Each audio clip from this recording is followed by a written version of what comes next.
All right, welcome to the latest episode of the Practical Occult Podcast. I've got my usual co-host, Alexander Moore, here today. He's an occult educator, professional sorcerer, and the other half of Practical Occult. And based on popular requests, I'm here to interview him. So, Alex, great to have you here. Hey, great to be here in the hot seat this time. Yeah, you're actually the person that I think of when I think of practical magic. And you have completely impacted the trajectory of my own magical practice and therefore career with your great advice and focus on results. Well, honestly, every time I hear that from anybody, it's great. But coming from, again, one of the best magicians I know, it's always good to be able to inspire people to do the thing. So can you tell us about how to do the thing? How does one get good at practical magic? Well, by practicing, by training. I mean, it's like anything else, right? It's like how do you become a good piano player? You play every day. You engage with magic on not just one but multiple levels as often as you can. So if, for example, you have a daily practice and you don't skip it. You don't you keep grinding it even when you're not feeling like you're making any progress. Because much like physical exercise, you're going to feel like you're plateauing. You're going to feel like you're not going anywhere with what you're doing, and you are, right? Like and looking back on your life, you'll see that. Another thing is, aiming your magic at tangible goals, constantly trying to pressure test what you're capable of doing. Much like physical training, you train to failure, and then you see why your spell failed, and then you workshop it. You do a post-mortem, you work harder, you do it again, and you keep pushing for greater and greater shit that you want. I mean, do you want great miracles in your life? You got to push for them. Think about things that and this is a me thing. I tell this to my students constantly. Think about some shit that you can't have. Like you can't. Like, and no fooling, like, with your best mundane effort, you're like, there's no fucking way. And then use magic to achieve that thing. And don't hold back. I'm at least somewhat understanding of people who, at least in this industry, will couch their claims about, like, be reasonable and then use magic to be a little better than reasonable. I am fully be unreasonable, but train unreasonably hard. Like, your practice must be commensurate with the results that you desire. Now, if you don't want to do that, no worries. But if you want to be good and really good, and another factor is looking at magic as a craft that you must be good at. Like, there is a standard, and that I think is a problem, right? In the game. I mean, like, Allison, you post all the time, like, what do you think about practical magic? What's a great magical result that you've had? And then you have some dingus out there being like, the friends we made along the way are the best magic. And then you have someone else be like, I made a dead body sit up. And, like, for whatever reason, those two things are considered the same. That's fucking stupid. Like, this is a skill that you can be good at and faster than you think. Like, critically faster than you think. There's a lot of talk in the game about, it's a lifetime training. Sure it is. It's a lifetime. Sure it is. But in no other skill do you see something like, you don't, like, go to your first guitar lesson and you're like, okay, how long before I can be in a band? And your teacher's like, well, when you've meditated on a mountain for 25 years, you can finally learn bar chords, and then maybe, just maybe, you'll realize you never wanted to be in a band to begin with. Actually, is what it is. Like, but that's what you see with fucking magic. You're like, all right, I'm poor and haven't been laid in 3 years, and I'm fuck ugly, and I have, like, leprosy. What do I do? And then they're like, you don't even want to fix those things, actually. Like, it's good. In fact, it's good actually. Like, it's good that you feel this way and that you're suffering. Like, that's what you see. And if you want to be good at magic, you need to kill that part of yourself that thinks, for whatever reason, that, like, there's some nobility in not having what you want, and there's some spiritual benefit in not being happy. Like, that's just that's my long and short on that one. Great answer. So, do you feel that there's some foundational skills that people need to get good at magic? Yes. And This is another thing that people don't like to hear either, because over the last 3.5 years, I've been doing a lot of personal one-on-one education with students. And I love my students. You guys know you guys are fucking legends. But a good two-thirds of them, I've had to kind of gently point out, you're not as good at this as you think you are. And I've had people be like, but I've been, high priestess of this coven for 20 years, or I done this, or I was in this lodge, or I was in Builders of the Addendum, or whatever. And my response is like, well, I don't know what you did for that time, but it wasn't magic, I don't think, because you're not as good at this as you should be if you've been doing this for this long. Because once again, there's no goalposts, there's no standards, there's no metrics, and it's not the fault of these people exactly. It's the fault of the community at large, because there are metrics, there are standards, there are foundational skills, and these foundational skills are so crucial because not only do they help train you to be better at magic, but you can use them to do magic, to be magical in the world. A perfect example of a basic foundational skill that every one of the beginner books ever talks about: holding a thought in your mind for X amount of minutes. But the problem is those things aren't explained particularly well, especially in a lot of the older books, because the way you read it is hold a thought in your mind for 5 minutes and nothing else must intrude, and until you can do this perfectly, you cannot move on to anything else. And that's fucking insane, because you're never gonna actually have that happen. And mostly, another thing too, it's not done. Once you do it, like once you achieve it, a lot of people will put it on the shelf and be like, cool, I did that milestone. No, no, no, that's a muscle you need to keep training. Attention and focus is a thing. What that should read as is, for 5 minutes a day, every day until you die, you will hold a thought in your mind and you will practice. The whole chop wood, carry water thing, that's what that is. But foundational skills like single pointed focus, like clearing your mind, like manipulating energy of various kinds, although it's not quite in vogue to talk about energy work for whatever fucking reason, which is weird because it works. That's important. Being able to project your consciousness out of your body is important. Being able to communicate with spirits in not just one, but a myriad of ways. Divination, dowsing, uh, you know, activating your somatic nervous system in order to engage with spiritual fields, understanding what fields are, right? Like all these things are just some of many foundational skills that if you have them, all of this shit gets easier. Like if you have a good base and you decide, hey, I'm going to go study that magic over there, you don't need to start at zero every time you jump to a new system and then kind of feel like you barely have it. You know what I mean? Another foundational skill is, sensory visualization, tactile imaging, as it were. Not just holding an image in your mind, but like holding a sound in your mind, holding a physical texture, a taste, a smell, so that you can then not just summon these things, but it trains your psychic senses to perceive them. Like it builds the pipes, so to speak. And a lot of people aren't building the pipes. We need more pipes.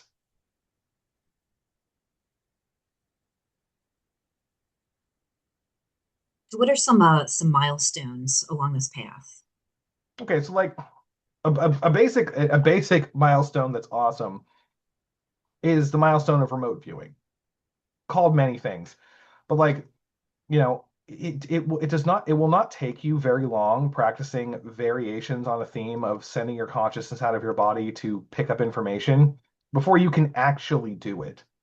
I remember being told by a teacher a long time ago, when you're sitting in a vehicle about to go into a store that you haven't been in, project your consciousness into the store and try to see if you can see something, and then see how correct you are. You're not going to be perfect. The first 20 times, you're probably going to get nothing. But then it's like, eventually you're like, yeah, actually, I did get that right. And yeah, I did get that right. And I did get that right. Another example, I was fucking around on Instagram the other day, and this absolute creature who is like, he's one of the people who's like, I'm an alien and I'm here from the Galactic Federation to save the world. Like, I love following this guy because he's a fucking creature. But like, he did this thing where he was like, I'm going to show you three colors on sheets of paper, and the most psychic of you are going to figure it out. And I'm like, you know what? Bet. And so I went into an alpha trance, which you should be able to do very quickly if you're good at this.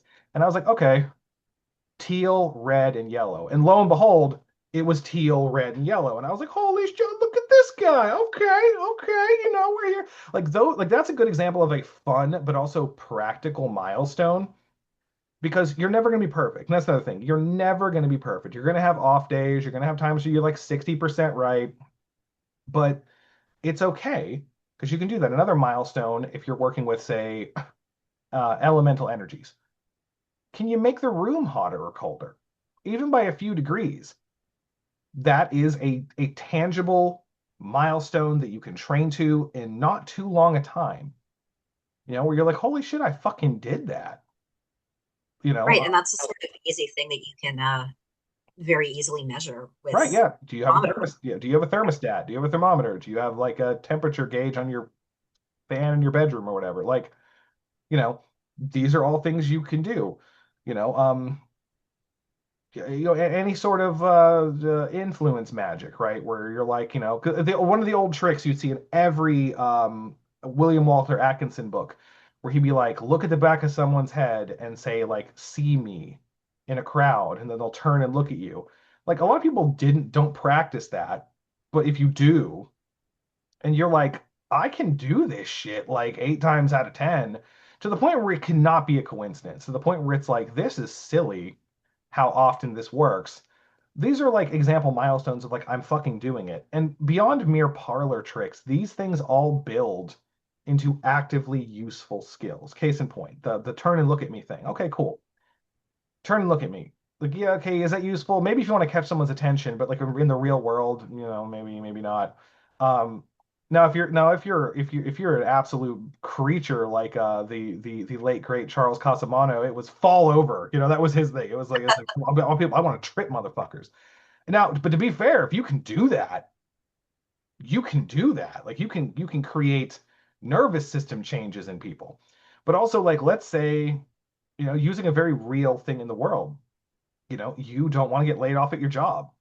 Like you do not, like you cannot afford that. That's bad. And you have to do some performance review where you have to jump through unknown hoops to get there. And you're like, I have no idea what to do. I don't know what to say. But if you can be like, look at me, you can be like, favor me, favor me, favor me, favor me, again and again, is spam that shit into them. And then you get to keep your job. Like basic life self-defense shit is another thing that like this comes from.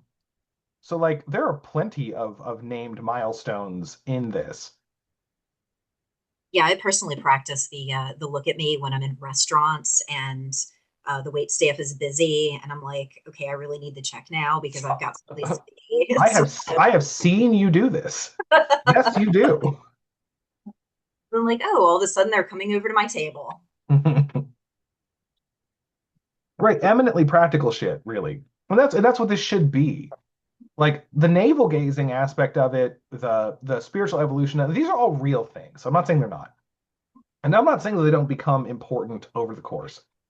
But like if this shit doesn't actively elevate your quality of life, I don't know what the fuck you're here for. Like I do not respect any attempt at this that doesn't put that at least close to, if not at the forefront.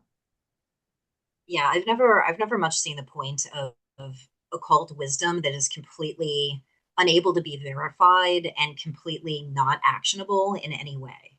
Like, okay, that's interesting, I guess. I don't know if it's true. I don't, Right. I mean can't that, use it, but good to know. that's why I Like, teach people about the maybe box in a lot of my private consultations. It's like if if you go to a spirit and you're like, tell me of Atlantis, which I think we've all done, some of us more than others, me maybe more than some of us, um, and the spirit gives you this wild shit, unless you're like, bring me a map from the 1500s that shows the interior landmass of the United States of America mapped and people calling it Atlantis, a thing that actually some conspiracy heads do believe, and by some I mean me.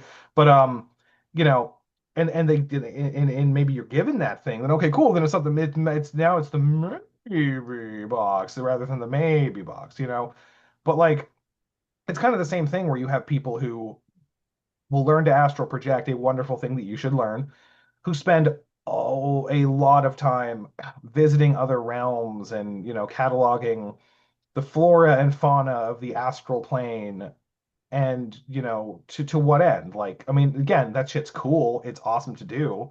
It's more entertaining than a lot of current films, but, it's not useful really beyond a certain point. And people can get trapped in that. Exactly.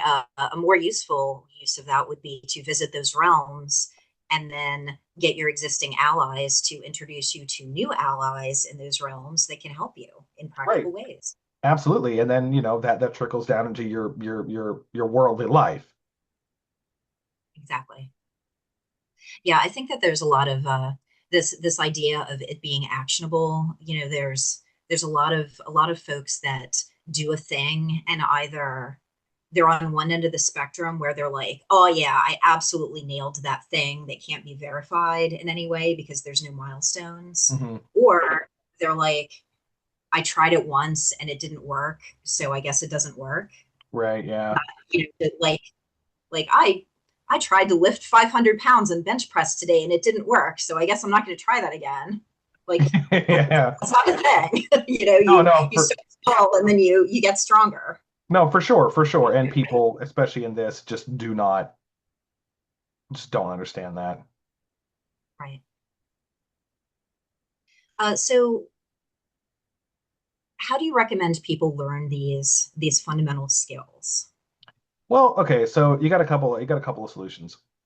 You could go with pre-existing literature on the subject, a great deal of which, although not all, is a bit Byzantine and poorly constructed, and will have you spinning in circles and have you, unless you are very diligent and very forward thinking, maybe fall into the same pitfalls of navel gazing because of the communities that surrounded them. For example, I am a well-known fan of Franz Barden's works and not a fan of the majority of the Barden community because there's this pervasive magic is real and that's unfortunate kind of aspect about them. And also even in Barden's own work, there's a lot of you can do all these things, never do them. Like you've done all this training, which is again is poorly explained a lot of the time, and frankly has this guru over teacher mentality, where like if you can't go to someone who can help you in a reasonable amount of time, then they're not useful, right? So you can do that. There are more modern books on the subject. The Mentalist Handbook is something I also bring out, which does talk about some, although not all of these skills. Um, or you could take my course on it. I'm not gonna lie. I do put the feather in my cap that I can teach this better than many of the pre-existing uh, sources on the subject that are just written because I'm not only good at this, but I'm a good teacher, and I've seen enough people help them go through enough of this stuff to see like where people's pitfalls tend to be. And also, the biggest thing about that too is even in some of this literature, there is this sort of unspoken understanding that the written material is suboptimal. Like even Barden says that if you can't find a group or an individual teacher to teach you, this is the next best thing. But he kind of implies, especially in the first book, that you ought to eventually find a teacher who can help you about this. Even Drawha Mikaharik is another author who teaches a lot of stuff over the course of his books, um, who says the same thing. Like this is still like if you can't find someone, this will get you there if you're really uncommonly diligent. But much like a lot of autodidactic endeavors, yes, if you are uncommonly motivated and uncommonly gifted in some ways, but also just have a natural knack for like intuiting these things, which not all of us do. And moreover, not all of us do for all of these things, right? Like you may be able to, remote view easily, hypothetically, but the idea of working elemental energies is hard. Or you might have a good single pointed focus naturally, but the idea of an internal astral world is just very weird to you and you don't understand the utility. Having someone explain to you not just how to do it, but the utility of it, and in a way that reverse engineers all the I just do it claims, which is one of the biggest frustrations in magic for a lot of people who maybe aren't as naturally immediately gifted. And there's a shame factor in that for a lot of people too. And I've seen this, people who are like, instead of going, yeah, okay, fine, I really need to work on this. There is this idea that like, oh, well, I mean, the only reason I don't do this is because X, or the actual reason. And again, like I get it because the culture surrounding it is so full of I believe in your superpowers if you believe in mine, and so full of this like this posturing and this flexing and this whatever. I think that we live in a golden age for this in the sense that like you can, if you pick up these written materials, and you go, you know what, I'm not getting it. It's described poorly. It's described, and then some of them describe an impossible standard as well. Instead of a workable standard, because much like you can't learn how to drive a car from a book, but you could read a book on it and then through a great deal of trial and error learn how. It would be much easier if you had someone sitting in the passenger seat telling you what to do. It's kind of a similar thing, especially when you reverse engineer because a good example, my spirits told me X. Like in my spirit diplomacy course, I talk about this. Like, okay, how do you get to the point where that can be a reality for you? And I will start people from the beginning, which the beginning is very unsexy. It is not the Hollywood production fun shit that you get to later. But it is a realistic nuts and bolts. Okay, you start here. This is where you begin. This is how it clears up. But the difference is there are people who you talk to, using Barden as another example, who've been like, I have been at the first book for 10 fucking years and I am now halfway through. And I will take you through that entire fucking book in 12 months. Because again, not all of the book, in my opinion, is useful. And some of the wild, outlandish claims, because again, the problem with Barden is he goes from like tiny claims to huge claims, where he's like, oh yeah, if you work the air element, you can make yourself a little smarter, or you can cause a hurricane. And you're like, what? Because that's another thing that's a problem with a lot of these written materials. They leave out the middle part, and the middle part is really important. But also, I do things a lot of other people, not all, there are other people out there who do, but most people don't provide, for example, timelines of training. This will take you roughly this long. This is what you want to look out for. This is what you want to do. And also, I provide a learning community where we practice together. You can ask questions because a lot of it too feels intimidating, where people are like, oh, there's no way I'm ready for this next step. And I'm like, fuck it, we're doing it, ready or not. Like, we're going to try it, and maybe nothing will happen for you because maybe you weren't ready, but now you're not scared of it because you've tried. You've at least gotten some physical memory of the attempt at the thing. Right. So, where would you say your course differs from Barden's work? Well, one, it doesn't suffer from theosophical moralizing, in the sense that, like, again, he's very much like, you can do all these things, but you shouldn't, because you should only care about your spiritual evolution and divine providence or God, whatever. It provides better actionable timelines. I feel like I've patched a lot of his work with other things from other systems that I think fill in the gaps better. Um, again, bold claim, we'll say certain people, but I affirm to it. My students could also back me up on that. But also I ground it in the real world as opposed to, the goal of pure spiritual ascension, which is actually talked about, because there are certain practices that will cause certain perceptual expansions that can be taken for spiritual evolution, which can be used that way. But also, again, I ground it in the real world. I ground it in real 2025 problems.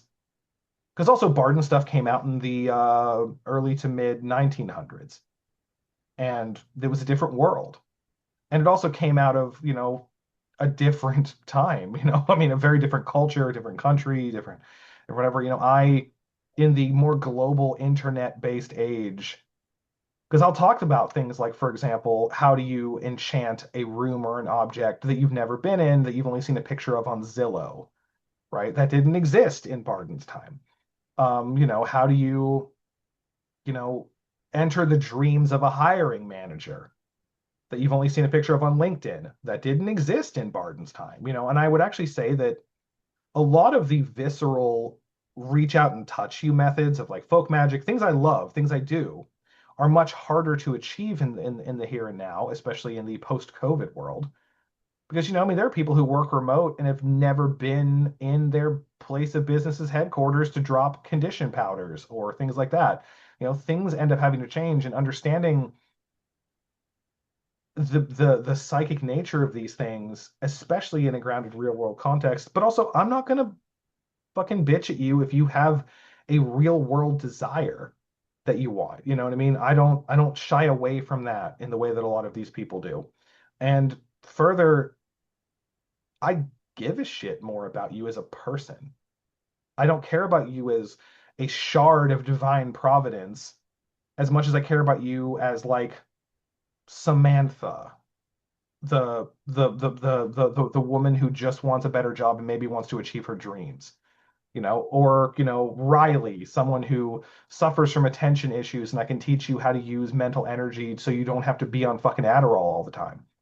Like these are the differences, really. That's great.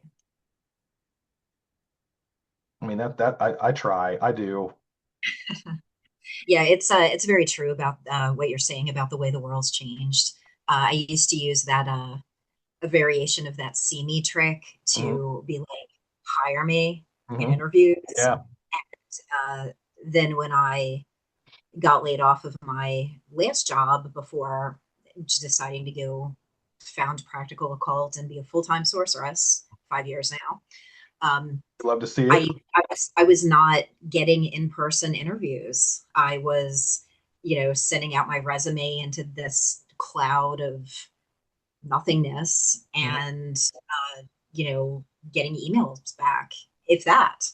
And it had been so easy for me to get a job all up until that point because, I just be there and be like, hire me with the spookiness. Hmm. Well, that's exactly it. But like using that as an example, one of the things I teach in my course is how to do that on Zoom. Mhm. Like how to, but it's a different kind of energy we use. So in the physical, it's etheric or astral energy that affects emotions and yearnings. But in on the internet, it's mental energy. It's a different kind of expansive force that you need to use. It feels different, it moves different, and learning how to use it in that way is crucial, especially in a more mercurial age, where nothing is as tangible as it once was. Yeah, that's very true. So is there anything else you'd like to talk about regarding this course? Well, I'm actually going to give a trick of the trade. So this is an example of a very basic skill that can do all kinds of shit. It's referred to as the transference of consciousness technique mostly. So what you do is you take an object like a little stone, you you stare at the object in a relaxed way. If you can enter a trance state, great. If you can't, it will come. And at first, it's going to feel like you're playing pretend. So you stare at the object and you let your gaze soften until your eyes close, and then you imagine yourself like jumping into the object, like sinking into the depths of the object. And the more you do this, the more you practice this. And you should practice this for 5 minutes a day. Doesn't need to be that serious. You can do it a couple times a day if you're bored. You can, if you're bored at work in the work bathroom and you would normally be doom scrolling Instagram, maybe do this instead.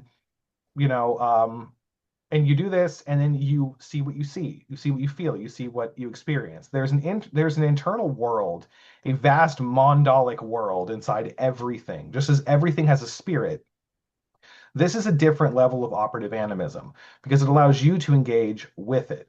Now, this is a way you begin to train the faculties of mental projection and astral projection. This is a way you begin to train the faculties of what's referred to broadly in some cases as shamanic journeying. This is where you begin to train the faculties of seeing, of putting your consciousness in different parts of your body or different parts of a room. This is the weightlifting of that. And the more you do this, the more all these other skills will become so much easier. And the more you're going to see some wild and amazing shit. But also, this becomes useful. For example, if you are an energy healer, which a lot of people who take my classes are apparently. Surprising, but not unhappy about that. And you want to know what the problem is, you can project your consciousness into your patient's body. If you are, a an aspiring homeowner, which I love that for you if you can afford that in the year of our Lord 2025. And you're trying to look at a place you haven't been. This is how you begin to practice the remote viewing technique. This is how you begin to practice, projecting your consciousness into, like, you look at the house on Zillow and you're like, let's see if I can see it. You will do this with all sorts of things. But also, let's say you want to talk to your spirits better, and you have a statue of your patron spirit. Project your consciousness into that, see what you see, and then A/B it with some divination and see if you get the same answer. Or if you have like a vessel for a familiar spirit, project your consciousness in there and see if you can communicate with it, especially if you're one of those people who's like, I can't see and hear spirits very well.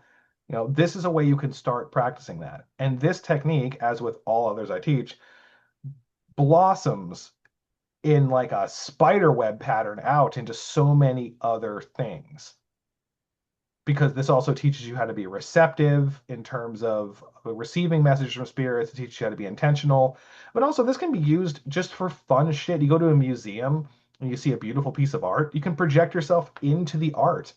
If you see like a spirit mandala from a tradition that you want to study, and you want the blessings of those spirits, you can project yourself into the mandala and ask them.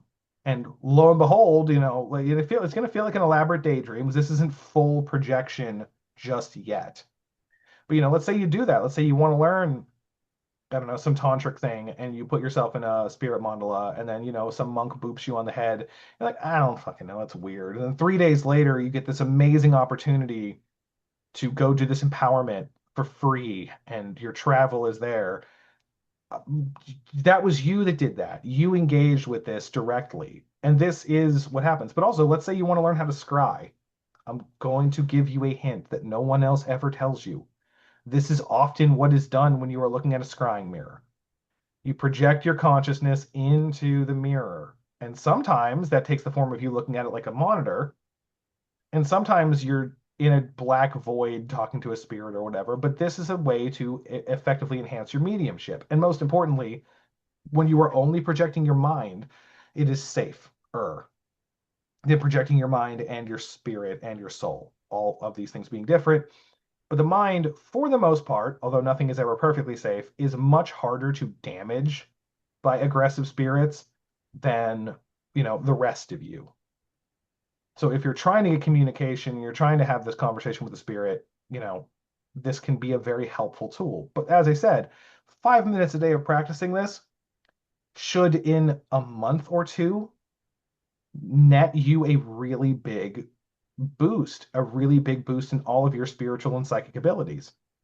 And that's, again, only one of many techniques, but it's a foundational ability that all sorts of shamans and sorcerers and witches and all sorts of things, they have their own way of doing. Some of them do intuitively, some of them were trained this way, but it's a universal technique that every system of magic that I've ever studied, especially in person, has. Case in point, conjure. Love me some conjure. You're holding the herb in your hand, and it's an herb you are unfamiliar with. And you ever heard a conjure person be like, the spirit of the plant spoke to me? And you go, well, how'd that happen? Now, sometimes they'll say, I had a knowing or I had an understanding. But some of the ones that taught me would be like, oh, I went inside. And that's what they're doing. So again, one of those, this is how you deconstruct the I just did it claim. This is what they just did. Yeah, that's very important, and it sounds like a really critical building block for a lot of other things. Thank you so much. I mean, it is. And honestly, everyone watching this, Try it right now. Like just again, 5 minutes, pause the video, set a timer on your phone or something, pick up a thing and do it and see what happens. Like that's the biggest thing too. If you hear about these exercises, don't let yourself be intimidated by trying it. Just do it. Like immediately when you feel any kind of motivation, give it a go and then be consistent. Because that's another thing. A lot of people will practice these things for 3 days in a row, 4 days in a row, and then fall off and then just not come back. If you're just consistent, you will see results. That's great. Yeah, that's the goal. But that's also what all these old books would say, and the William Walter Atkinson books, the um, Beverly Paschal. I always forget his name. He was a really influential occultist actually, but whatever. Beverly Paschal Randolph, I believe. Point is, his stuff, he would say that. Barden says this. A lot of people will say, yeah, practice, like practice all the time. And eventually, if you are diligent with these skills, you get to the point where you can't not use them, where you so intuitively, because it becomes a part of you. It becomes like extra limbs. It becomes an expansion of your auric field, where you are an extra perceptive being at that point, and then this becomes your reality. But this is how you do that, and it all starts with simple shit like that. That's amazing. So this course that you're launching, Mhm. is it something that is broken up into different modules that people could take individually? Let's say that they only need to learn astral projection and they've got everything else they need. Is that something that they could do? Yeah, Or so it will be broken down into, you can buy the whole thing or you can buy individual skills. um the problem with that, I will say, and again, if you have commensurate other training and you just want to boost, that's cool. But there may be, transparency here. There may be context that you are missing from other lessons. You may hear me mention, oh, if you're doing this, you can also do this. And if you don't know what the other this is, it's because it's part of a whole and it's designed to be taken as a whole, ideally. But if you are already beyond the basics, or you think that you are, and I don't believe that any of us truly are, but if you think that you are, you can take them, bit by bit. I will say though, just again, full transparency, it will cost a lot more if you decide to take all of them bit by bit by bit by bit over time. Whereas, the whole thing is much less expensive. And there is, if you take the whole thing, an access to a Discord server and a practice community that you do not have unless you have the whole thing. But if a person just wanted to learn the way I teach astral projection, or just wanted to learn the way I teach elemental working, you absolutely can. With a few exceptions, all of them can be taken individually. The only exception I think is if you want to take the thing on summoning elementals, you need to have taken the one where you learn elemental energies the way I teach it, because that's part of the method I teach. that makes sense. So what is this course called again? It is the Principles of Magic course, because that is what it is on the tin. Right, and that can be found at practicaloccult.com. It can. And the thing is, it's a complete system by itself. Like if you decided I'm going to take this thing and I'm going to do magic zero, but this for the rest of your life, it has everything in it to build the life you want in a religiously neutral way. Like unless for whatever reason your spiritual beliefs don't believe in animism or elemental spirits, which I don't think you would be if you're watching this and you would buy the course. But like if you're a Christian magician, no problem. If you're a pagan magician, no problem. If you're, something else that I can't think about, or an ATR person, no problem. Like, if you're any of these things, you can do it just fine. It will do that, but it also serves as a scaffolding for anything else you will do, because it will provide you, again, the skill base to be whatever you need it to be. And typically, the average person who's gone through this training gets the whole thing done between 12 and 18 months. If you are above averagely motivated, you can do it much faster.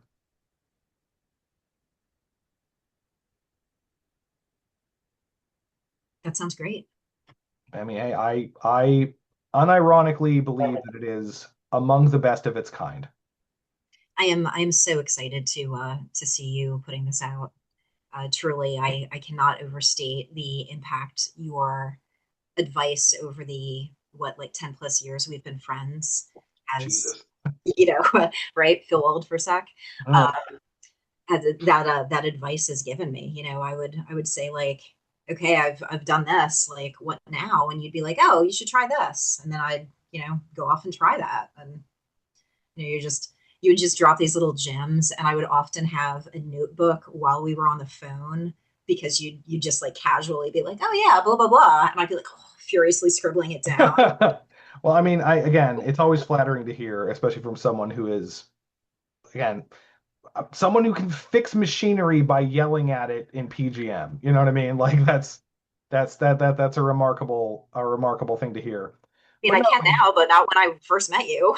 no, but it did not take you long because you practiced, you got good. But that's the Well, thing, you put out the ability for people to practice and get good because with precious few exceptions, and those few exceptions are treasured individuals, truly. With precious few exceptions, that's not what people are doing. also, I think that there's a lot of self-limiting behavior in the magic communities where people kind of believe in magic, but they feel like it caps out at synchronicities Mm, or, isn't as magical as, you know, fantasy, right? Like, mm. people say like, oh, well, I can influence things a little bit, and they're very comfortable with that. But, the idea of like curing an incurable disease or something like, they would find that to be impossible.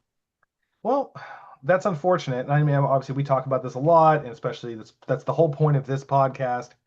But yeah, that's the thing. I mean, it's a thing that always vexes me about that is when you have a universal consensus on something that for whatever reason in recent years is just not a thing. It's like everyone figured astrology out more or less at the same time, independent of each other. So many systems of magic have the basic skills that I'm talking about in this course.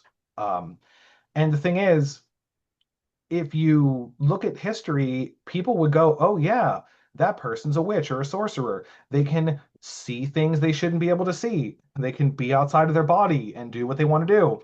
They can manipulate the forces in the world with their will alone. They can, create servant spirits to do things for them, all of which I teach in the course, and but this was such a universally understood thing, and people look at it like, oh well, yeah. And when you quiz them on it, you're like, okay, well, astral projection, is that or is that not a superpower? Like, well, I mean, yeah, but I mean, really, what is it really? And I'm like, I don't know. CIA says remote viewing is so real they can't disprove it, and every government has people who do it right now, and so do a lot of private companies for corporate espionage. Ask me how I know. But truly, like, that's a real thing, and if it's that understood, then okay, cool. But like, or you can summon spirits to get things wildly out of your league. And the funny thing is, if you really break it down, uh there are the occultists who make excuses as to why it can't be magical, and then there are those of us, a smaller percentage, unfortunately, who go out and do it. We're like, let's see what happens if I do this. And the more times you just crush it and succeed, the more times you're like, you know what, actually, yeah. But using the incurable disease thing, yeah, I mean, I think every occultist who's serious, who's been in the game, is either done something like that or knows someone who really has, to the point where it's like it can be done. Maybe it'll take you more than one try. Maybe it'll take you a series of rituals. Maybe it'll take you a year-long campaign. But it's a difference between someone else or yourself living and dying. That year is worth spending. But that's the thing. I mean, you look at all of these systems of magic, all these spiritual technologies, looking at the people who don't believe in it, who willfully don't believe in it, it's sad to me because imagine like you're like, oh my God, magic, like real magic, and you're like, actually no, it's it's not really real, it's all this, that, and the third, and these things all go in cycles, right? Like there are times when more people believe in it, and then there are times when people actively think themselves more clever than it and they don't believe. But I mean, I'm here to tell you the majority of the recorded history of this art and science is fucking bonkers. So I would go with what most people have said for most of history rather than what a few doubters say because they never took my fucking course, to be honest. Right. And also like you really do find those doubters probably more in the English speaking world than the rest of the world because, I went to Thailand and there was literally magic everywhere.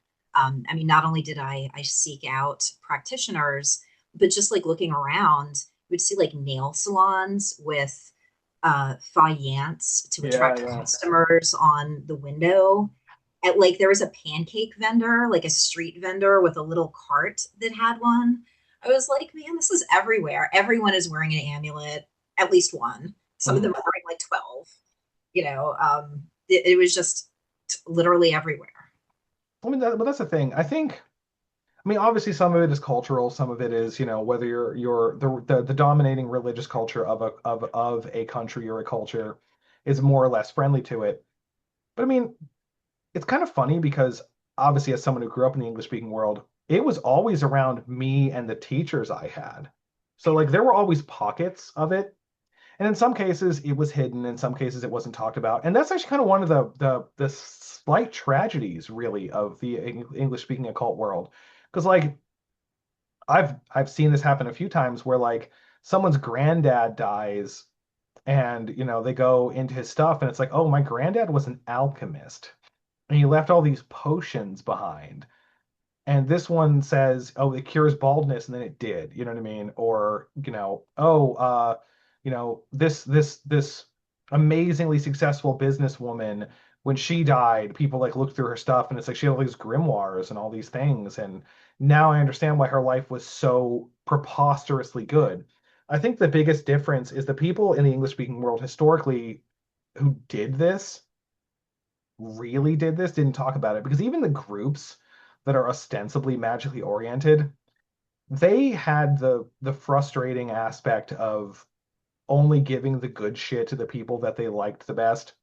Like you would go into some lodge or some order and you would, grind the ass kissing and the bullshittery for years, as I understand. Again, I'm glad I dodged that bullet, frankly. I'm told that there are some lodges out there, like some Martinist lodges or some Rosicrucian lodges that have good stuff. And hey, maybe there are. Statistically, there must be. But like, I'm glad that I dodged the bullet, fortunately, because I had good teachers, of having to scrape and, you know, kowtow to people for the hope that they would think I was enough like them to give me the stuff. And again, this, by the way, this is certainly not limited to Western style lodges, covens, ATR houses, tantric lineages, all sorts of things. There are plenty of groups that only give the good sauce to like the people who are the most like them. And again, it goes down to guru versus teacher a lot of the time. Like, can they give you stuff that, if practiced, will produce results in a relatively quick amount of time? Well, is there anything else you'd like to add in this interview? Uh, Honestly, the only thing I'd like to add is if you are fortunate enough to be watching this, if you are lucky enough to be born in a life where you get to understand that magic is real, whether my material is what you train with or anyone else's, do yourself the favor of becoming more magical. Do yourself the favor of giving yourself the permission to start really grinding the basics with no shame, no fear, only hope, and the knowledge that if you practice well, you will gain a better life on every conceivable level, not merely internally, but externally as well. Like, do yourself that disservice, because if you don't, you wound yourself beyond measure. And that's all I got to say. Wise words. Thank you so much for coming. Hey, glad to be here.